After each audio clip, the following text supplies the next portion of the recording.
15 unpleasant behaviors driving grandkids away. Seniors don't realize they're guilty. What if the very habits you think are harmless are quietly stealing your joy? Meet Harold, 72, a man who taught history for decades but never saw this chapter coming. The chess club he founded now meets without him. His granddaughter's texts go unanswered. "Phones these days are too complicated," he says. Even his favorite armchair feels lonelier these days. He doesn't mean to push people away. But when his daughter suggests cleaning out the cluttered garage, he grumbles, "You young folks don't respect memories." When friends invite him to bingo, he snaps, "I'm too old for nonsense." Without realizing it, Harold's own words and choices are building walls around him, brick by stubborn brick. But here's the turning point no one saw coming. A rainy Tuesday, a knock on the door. His old neighbor, Marge, 78, stands there with a pie and a challenge. "Harold, either help me fix this leaky sink or quit complaining about being bored." Reluctantly, he agrees. Over mismatched tools and laughter, something shifts. Marge doesn't tiptoe around his moods. She ribs him about his museum-worthy flip phone. Slowly, Harold starts replacing "back in my day" with "show me how this works." He donates boxes of clutter, making space for his daughter's weekly visits. He even tries Tai Chi, groaning through stretches, but secretly loving the camaraderie. The truth no one told him? Aging isn't about losing control, it's about choosing what to hold on to. That ache in your knees? It's a reminder to adapt, not surrender. The quiet house? A nudge to call an old friend. The habits that isolate? They crumble when met with one brave yes. This isn't just Harold's story, it is the story of many seniors. The phone will ring again, if you're willing to pick it up first. The next chapter isn't written by time, it's written by you.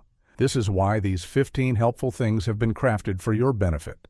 But before we dive in, I want to hear from you. Where in the world are you joining Live Well Daily from today? Drop your city or country in the comments. Got questions or experience to share? Ask away. We read every comment. And if you're interested in real and sustainable health, subscribe and hit the notification bell to join a community that believes in daily progress, not perfection. Number 1. Memory decline. Harold, a man who once held the world's battles in his sharp mind, a history teacher for 40 years, now faced a different kind of struggle. Dates and details, once his domain, now slipped like sand through his aging fingers. 72 years had blurred the edges of his days. Wednesday or Thursday?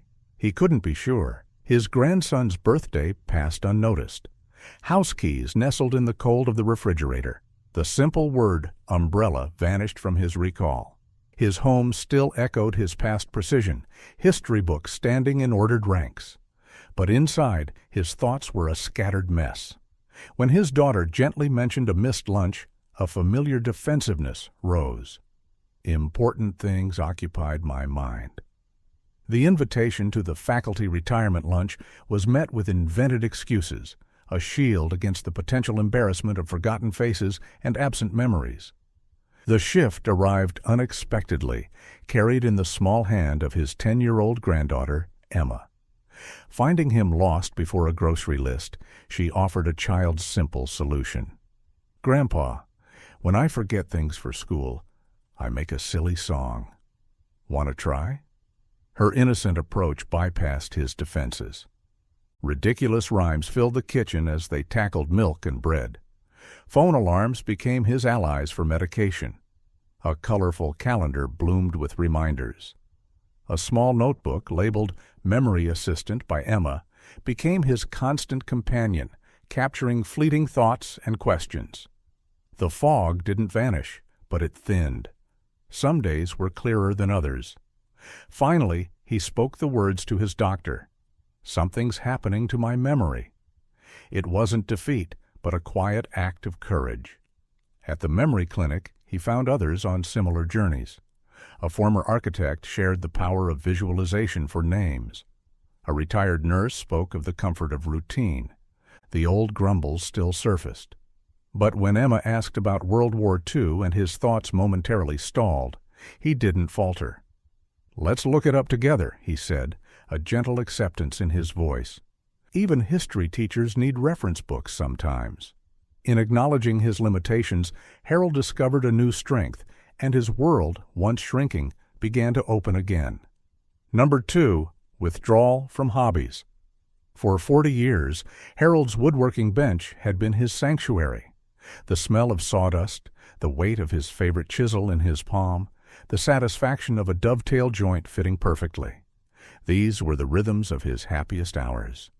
But at 72, his hands betrayed him. The arthritis made gripping tools painful, and last month he'd sanded right through a carefully planned curve.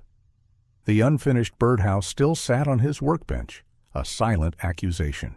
When his old friend Carl from the history department stopped by, Harold quickly draped a cloth over his failed projects. "Just cleaning up," he muttered.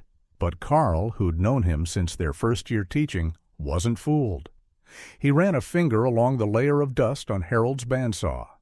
"Remember when you built my bookshelves?" Carl said. "Took you 3 tries to get the angles right on those crown moldings." Harold snorted. "And you never let me forget it." Carl pulled something from his pocket, a small, lopsided wooden duck. "My grandson's favorite toy. You made this for his 2nd birthday. Doesn't matter that one wing's thicker than the other. He calls it Harold's duck." The next Saturday, Carl returned with a modified coping saw designed for arthritic hands. "Just try it," he said. Harold's first cuts were shaky, but as he worked on smoothing the duck's uneven wing, something loosened in his chest. The joy wasn't in perfection, but in the doing. Now, every Thursday, Harold and Carl drink coffee in the workshop, sometimes building, sometimes just remembering. The birdhouse remains unfinished, but the bench is no longer silent. Never forget that when age changes what we can do, sometimes we need a friend to remind us why we did it in the first place. Number 3. Repetitive behaviors. The third time Harold launched into his back in '83 story at the Senior Center, he noticed the subtle shifts. Polite nods masking glazed eyes, coffee suddenly needing refills. He knew this tale about the broken projector during his famous Civil War lecture by heart. So did everyone else. His daughter Sarah first pointed it out after Thanksgiving dinner. "Dad, you told the pie story 3 times today." Harold's face burned. "It's a good story," he muttered, retreating to his armchair. The wake-up call came from an unexpected source.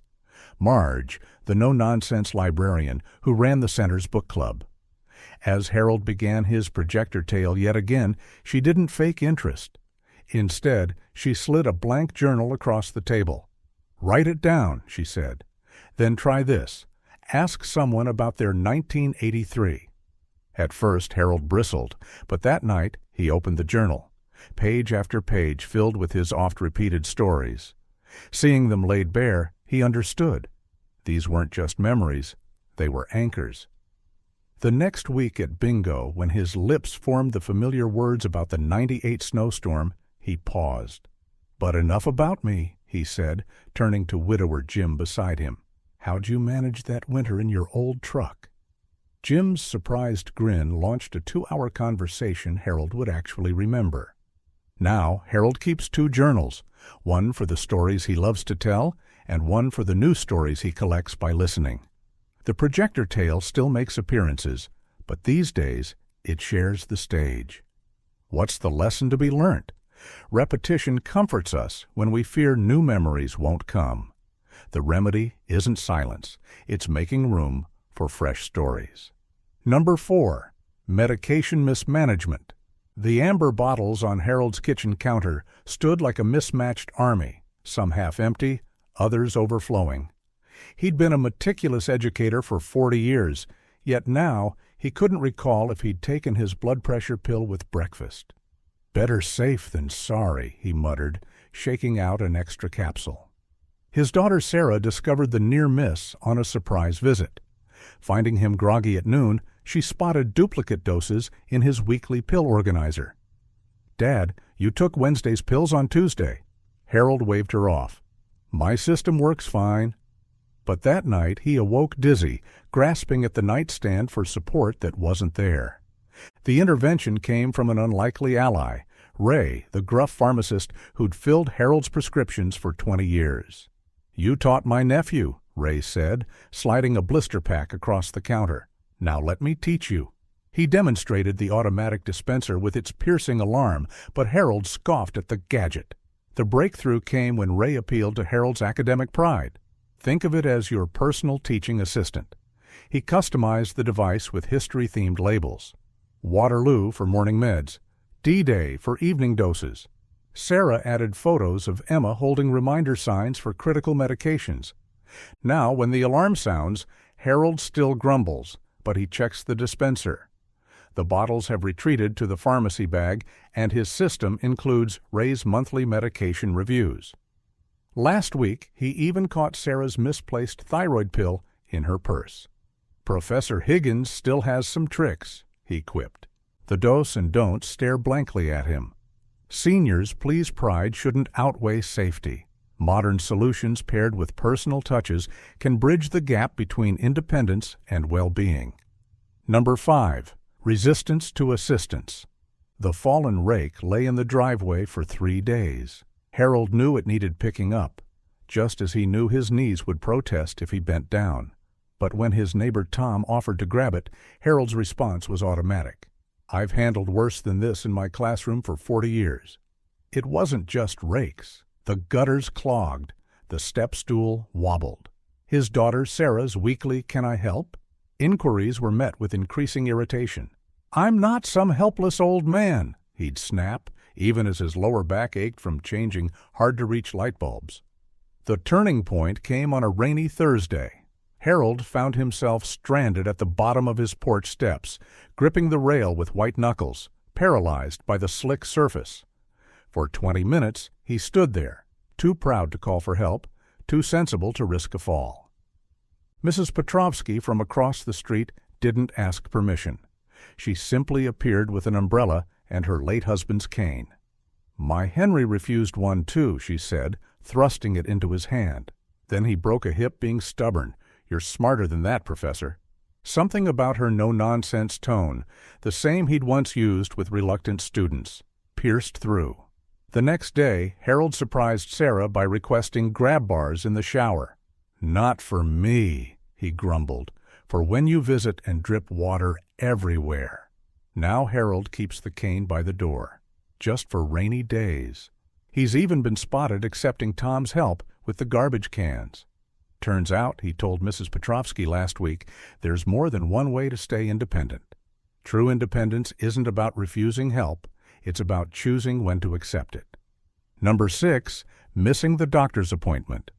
The throw rug in Harold's hallway had been there for 23 years.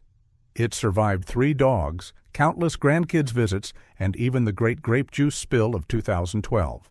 But when Harold caught his toe on its edge for the 3rd time that month, only saving himself by grabbing the bookshelf, even he had to admit, the rug was winning. His doctor had warned him after the last bone density scan. "At your age," Dr. Chen said, "the floor is your greatest enemy." Harold had scoffed. He'd marched with civil rights protesters in '65 without stumbling. Surely he could walk to his own mailbox. Then came the Wednesday morning he reached too high for his favorite history anthology. The world tilted. His hip met the coffee table with a sickening crack. As he lay staring at the ceiling, 2 thoughts surfaced. First, that the ceiling needed painting. Second, that this was exactly how Mrs. Whitaker had lain for hours before anyone found her. Enter Carlos, the physical therapist, with the patience of a saint and the persistence of a bulldog. "We're not making you safe, Professor," he corrected as Harold resisted balance exercises. "We're making you dangerous again." Their sessions became a battle of wills, Carlos inventing history-themed drills. "Now lunge like you're storming Normandy," Harold grumbling but secretly enjoying the challenge. Sarah took the rug away while Harold was at therapy.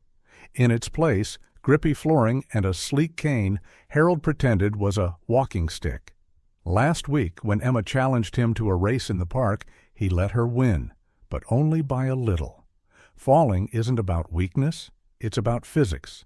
Outsmart gravity before it outsmarts you. Number 7. Impatience. The chess piece slipped from Harold's fingers for the third time, clattering onto the board. "Damn arthritis!" he hissed, slamming his fist on the table. Across from him, young Jeremy, his weekly chess partner from the community center, flopped mid-move, shoulders tightening. "You're rushing me again," the boy mumbled. Harold opened his mouth to retort, then caught sight of Jeremy's face. The teenager's downcast eyes mirrored those of Harold's students decades ago, the ones he'd patiently guided through failed exams. Now here he was, bullying a 14-year-old over a game. Later, over bitter coffee, his friend Eleanor delivered the truth bomb. "You used to have the patience of Job with struggling students. Now you snap at waitresses, groan when phones ring, even cursed out your thermostat yesterday." She pushed a pamphlet toward him. Senior Center's starting an anger management group. Harold nearly laughed. Him? In some touchy-feely circle? But that night he found himself staring at Jeremy's unfinished text. "Maybe we should stop chess. You don't seem to like it anymore." The next morning, Harold surprised himself. He showed up at the Senior Center, not for the anger group, but to volunteer tutoring struggling readers. The first session was humbling. Third-grader Maria struggled through Frog and Toad, her fingers trembling on each word. Old instincts surfaced. "Try again," Harold said gently. "Look at the picture clues." Maria's triumphant grin when she finished the page cracked something open in Harold. That afternoon, he texted Jeremy, "New rule. You get to call me out when I'm being a grump. Rematch Saturday?" The thermostat still drew curses sometimes, but now, when Harold feels that familiar heat rising, he hears Maria's voice sounding out, "Toad was sad," and reaches for patience instead. Note that getting impatient shrinks your world. Rediscovering your purpose expands it again. Number 8. Social withdrawal. The invitation to the faculty reunion sat on Harold's kitchen table for 3 weeks. Each time Sarah visited, she found it slightly more buried, under newspapers, then bills, then a grocery bag. "They'll just talk about grandkids and hip replacements," he grumbled when she unearthed it. His once busy calendar now yawned with emptiness. Bridge night? Marge cheats? Book club? They read trash these days. Even weekly lunches with retired colleague Bill tapered off after Harold criticized the cafe's overpriced sandwiches one too many times. The breaking point came when Emma asked why he never came to her soccer games. "Your mother sends videos," he deflected. The hurt in her eyes mirrored what he'd been refusing to admit. His isolation was becoming a self-fulfilling prophecy. Then came the postcard. Former student Jasmine, now a museum curator, had handwritten, "We're exhibiting Civil War letters Thursday. Could use your expertise." Harold nearly dismissed it, until he recognized the tactic. It was the same one he'd used decades ago to draw out shy students. "I need your help." The exhibit was crowded. Harold stiffened at the noise until Jasmine pressed a binder into his hands. "These letters need fact-checking," she said, steering him toward a quiet corner table. By afternoon's end, 3 visitors had lingered to hear his insights. One, a chatty history professor, insisted on continuing their debate over coffee. Now Harold's calendar has 2 standing appointments: fact-check Fridays at the museum and Emma's soccer games, with earplugs for the noisy parents. The faculty reunion came and went, but last week he hosted his own gathering. Just Bill, Marge, and Jasmine debating whether the cafe's sandwiches were artisanal or just overpriced. The argument was half the fun. Seniors must learn that isolation feeds on itself. Sometimes re-entry requires an invitation you can't refuse, and a corner table for gradual return. Number 9. Negative outlook. The faded red pen mark in Harold's attendance book hadn't faded from his memory either. P. Callahan, 1978, cheated in midterm. 43 years later, when the local paper listed Patrick Callahan's retirement as hospital director, Harold still muttered, "Wonder how many tests that fraud faked to get there." Negativity had become Harold's default setting. The morning news? World's going to hell? Sarah's new neighborhood initiative? Waste of time. Even Emma's science fair win drew a backhanded compliment. At least some kids still care about learning.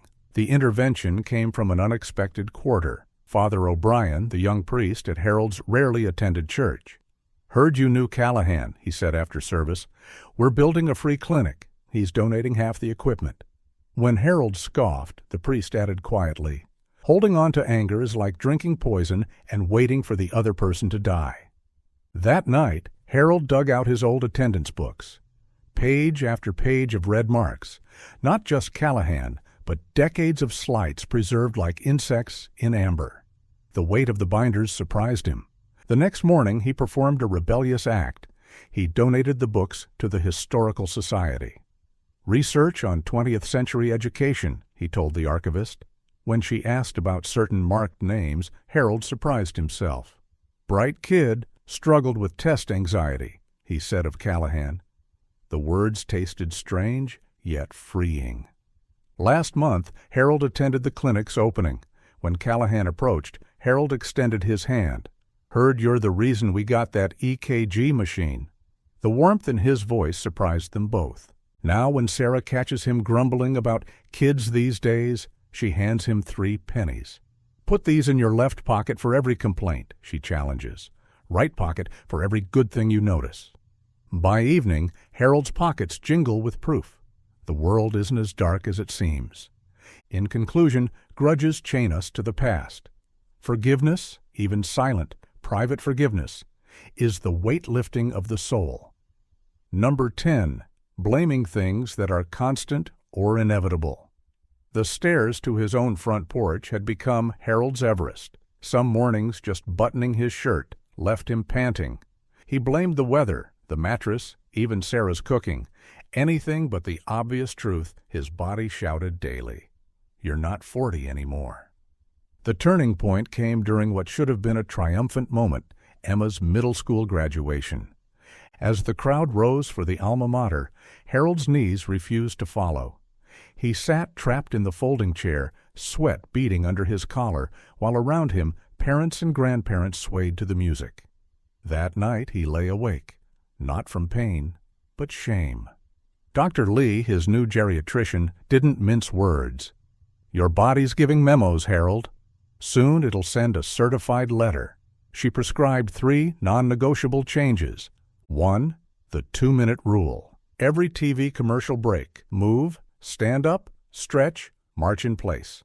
Harold grumbled but complied, secretly enjoying the challenge of timing it to history documentaries.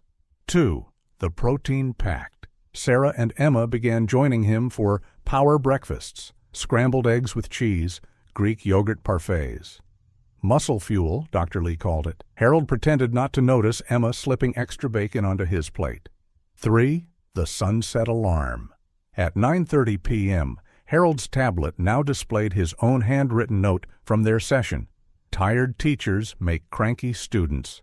Go to bed." Progress came in unexpected ways. The morning he caught himself humming while raking leaves, in 10-minute intervals, as prescribed. The Thursday, he actually napped without guilt. Last week's breakthrough. When Emma challenged him to a dance-off, Harold managed an exaggerated twist that made her shriek with laughter. And for one glorious moment, his body felt like an ally again. Aging isn't surrender, it's strategic negotiation. Listen to your body's memos so you never get that certified letter. Number 11. Dismissing younger perspectives. The community center's technology workshop might as well have been a foreign country. Harold stood arms crossed as the young instructor, barely older than Emma, demonstrated how to video call. "We wrote letters," he announced to no one in particular. This had become Harold's refrain, whether scoffing at Sarah's app-based banking, dismissing Emma's digital art as not real painting, or boycotting the supermarket self-checkout. Each innovation felt like a personal insult, another chip away at the world he understood. The wake-up call came during a hospital visit for what he insisted was just heartburn.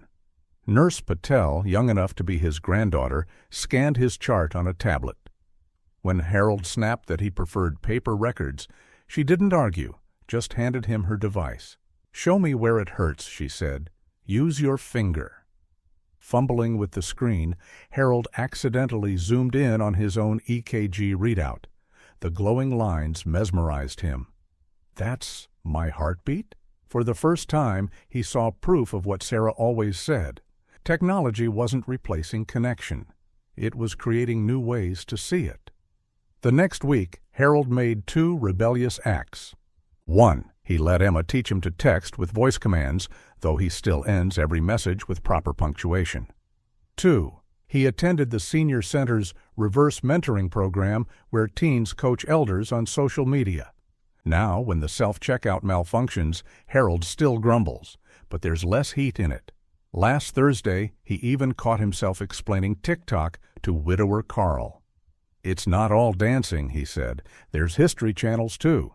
The look on Carl's face mirrored Harold's own surprise. He'd become the bridge between worlds. Tradition and progress aren't enemies, they're dance partners waiting for the music to start. Number 12, eating less and using the loss of appetite card. The smell of rosemary chicken, Martha's signature dish, used to make Harold's mouth water. Now the very thought of chewing felt exhausting. He'd push food around his plate, claiming, "I'll finish it later," only to scrape cold leftovers into the trash when Sarah wasn't looking. His belt loops cinched tighter, but he brushed it off. "At my age, who needs 3 meals?" At Emma's birthday dinner, Harold's fork clattered to the floor mid-meal, his hand trembling from low blood sugar. As Sarah rushed to get juice, 10-year-old Emma whispered, "Grandpa, you didn't eat your roll. Want mine?" The worry in her eyes mirrored how Harold once looked at underfed students. Chef Mateo from the Senior Center's Flavor Revival program, a brash 30-something who refused to accept, "I'm just not hungry." He arrived at Harold's kitchen with a scientist's precision and a storyteller's flair. "Taste buds retire too," he explained, arranging small plates like a museum exhibit. "Let's recruit new ones." Their breakthrough came through the 3 S's. 1. Small, egg cup portions of herb-infused olive oil for dipping. 2. Savory, umami-rich tomato paste on toast points. 3. Shared, tasting parties where Emma rates each bite with stickers. Now Harold's fridge holds ready-to-eat protein packs Sarah prepares weekly. He's even regained 2 pounds, thanks largely to his new appetite ally, a retired greyhound adopted from the shelter who stares pointedly at mealtimes. All right, Harold mutters as the dog's ears perk up at the sound of the can opener. "We'll both eat." Dear seniors, appetite fades like an old photo. Redevelop it with new exposures. Number 13, too much financial prudence. The stack of yellowing savings bonds in Harold's safety deposit box hadn't been touched since 1998. He still washed Ziploc bags for reuse, drove 12 miles to save 3 cents on gas, and refused to replace his 25-year-old winter coat, despite the lining flaking out like dried skin. "Waste not, want not," he'd snap when Sarah suggested buying a new microwave to replace the one that sparked ominously. One day, Emma caught him eating clearly spoiled yogurt. "It's fine, just a little fizzy," he insisted, until her tearful, "Please don't get sick, Grandpa," made him pause. That night, he tallied his accounts and realized with shock. His frugality had crossed into self-punishment. He could afford heat. He deserved fresh food. Jamal, a former student who understood Harold's Depression-era mindset. "Let's re-budget for value," he proposed, creating 3 strategic categories. 1. Non-negotiable upgrades, safe appliances, fresh groceries.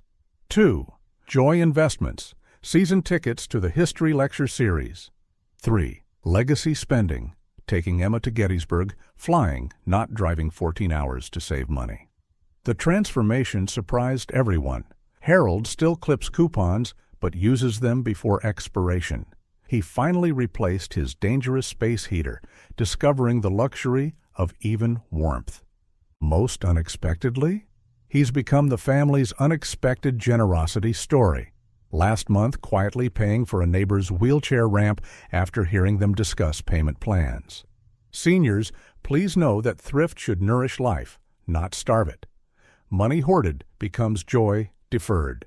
Number 14. Declining in self-care and impressions. The mirror didn't lie, but Harold avoided it anyway. His once pristine Oxford shirts hung neglected in the closet, replaced by the same stained flannel worn 3 days running. "Who's looking at an old man?" he'd mutter when Sarah mentioned his unkempt hair or the toothpaste splatters on his sweater. The breaking point came at the library's history lecture, an event Harold would never have missed in his teaching days. When his former colleague, Professor Liang, greeted him with a hesitant, "You're well, Harold?" he realized how far he'd slipped. The pit stains on his shirt, the mismatched socks, the faint musty smell. This wasn't the man who'd taken pride in crisp pocket squares and polished shoes. Salvation arrived via Marjorie, the no-nonsense stylist at the Senior Style Salon. She didn't coddle. "Let's get real, Professor," she said, holding up a mirror. "When you look disheveled, people treat you like you're feeble. Is that what you want?" Their 3-step revival plan. 1. The 5-minute rule. Daily non-negotiable. Teeth, hair, fresh shirt. 2. The memory closet. Sarah organized outfits with photos of Harold wearing them in better days. 3. The barber pact. Monthly trims with young Luis, who discusses Civil War history during cuts. The transformation surprised even Harold. When he wore his restored tweed jacket to Emma's school play, her beaming, "Grandpa, you look handsome," sparked something long dormant. Now his morning routine includes spritzing Martha's favorite cologne, not for others, but because catching its scent makes him stand a little taller. To every senior watching this, self-respect isn't vanity. It's the uniform of engagement with the world. Number 15. Less exercise but getting fatter instead. The numbers on Harold's bathroom scale had been climbing steadily since Martha passed. Sweatpants became his uniform, their elastic waistband forgiving what his pride could not. "It's just aging," he'd grumble when Sarah mentioned his second helpings. But when he struggled to tie his shoes without losing breath, even Harold couldn't ignore the truth. Carlos delivered the wake-up call during Harold's physical. "Your knees are carrying 20 extra pounds of grief," she said gently, pointing to his chart. The words struck deeper than any scolding. Harold realized he'd been treating food like old lesson plans, clinging to what once comforted him without noticing it no longer served him. Salvation came through an unlikely trio. 1. The grocery list rebellion. Emma's colorful drawings replaced Harold's usual processed snacks in the cart. Her Apple Monster stickers made choosing fruit fun. 2. The walking book club. Former student Raj now meets him weekly to discuss history books while walking the track. 1 chapter equals 4 laps. 3. The spice cabinet revival. Chef Mateo's bold seasoning blends made vegetables exciting again. The scale moved slower than Harold liked, but unexpected victories emerged. Playing hopscotch with Emma without getting winded, fitting into his favorite tweed jacket for the library lecture. Most surprisingly, enjoying food more while eating less, savoring flavors instead of drowning memories in quantity. The body keeps score, not in pounds, but in lost moments and small surrenders. Harold never realized how much those small, stubborn habits were quietly shrinking his world, until he began to change, letting go of grudges, accepting help without shame, rediscovering the joy of learning, and moving his body again. Step by step, something remarkable happened. His daughter smiled more when she visited. Emma begged for more Grandpa adventures. The senior center regulars sought his opinions, and even his old chess rival Frank admitted, "You're less grumpy these days." The weight of isolation, frustration, and resignation lifted, replaced by purpose. Teaching at the memory clinic, savoring meals with friends, even dancing, badly, with Emma. His tweed jacket fit again. His laughter returned. Most surprisingly, the world no longer felt like it was passing him by, because he was still part of it. As we age, we must be mindful of habits that can diminish our quality of life. Neglecting memory, mismanaging medications, and withdrawing socially create unnecessary risks. Resisting assistance push away the very people who want to help us. When we abandon hobbies and dwell in negativity, we lose vital sources of joy and mental stimulation. Holding grudges keeps us stuck in the past, while dismissing younger perspectives cuts us off from valuable connections. Clutter and hoarding create hazardous living spaces, and ignoring health warnings jeopardizes our independence. Skipping meals weakens our bodies, and avoiding movement accelerates physical decline. Neglecting our appearance affects how others perceive and interact with us. Excessive frugality can deprive us of life's simple pleasures when we should be enjoying them most. Each of these habits represents a barrier to living fully in our later years. By recognizing and addressing them, we open ourselves to more meaningful connections, better health, and greater daily satisfaction. The choices we make about these behaviors directly impact how we experience aging. Every habit on this list is a thief, but like Harold, you hold the keys to lock them out. Start with one today. Which of these challenges do you recognize? Memory slips, resistance to help, negativity? Pick one to tackle today. Replace "back in my day" with "show me how." Trade complaints for curiosity. Choose connection over pride. Aging is inevitable, but how we age is ours to rewrite. Harold's proof: it's never too late to loosen your grip on the past and reach for what's still possible. Did this video help you? Then smash that like button. It fuels our mission to bring you more life-changing health tips. Drop a comment below. What surprised you most? Which of these habits have you witnessed? We read every reply. And if you're serious about upgrading your health, subscribe and hit the bell, because your strongest, healthiest self starts with Live Well Daily. Stay sharp, stay vibrant, and I'll see you in the next video.